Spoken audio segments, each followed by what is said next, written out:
بسم اللہ الرحمن الرحیم۔ السلام علیکم ورحمۃ اللہ وبرکاتہ۔ آج میں اپنے دوستوں کو 3 بڑی بیماریوں سے بچنے کی دعا بتاؤں گا۔ اس سے پہلے میں اپنے تمام دوستوں سے گزارش کروں گا کہ چینل کو سبسکرائب کریں، بیل آئیکن پہ کلک کریں تاکہ ڈیلی ویڈیو آپ لوگوں تک پہنچ سکے۔ تو سٹارٹ کرتے ہیں آج کا لیسن۔ بسم اللہ الرحمن الرحیم۔ اندھا پن، جذام اور فالج سے بچنے کے لیے فجر کی نماز کے بعد 3 مرتبہ یہ والی دعا آپ نے پڑھنی ہے، سبحان اللہ العظیم و بحمدہ۔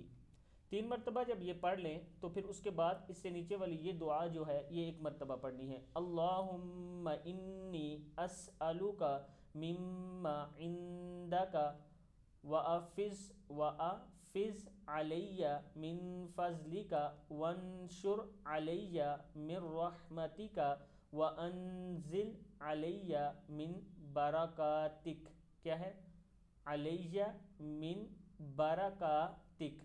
صدق اللہ العظیم۔ اس ویڈیو کو آگے بھی آپ نے ضرور شیئر کرنا ہے۔ السلام علیکم ورحمۃ اللہ وبرکاتہ۔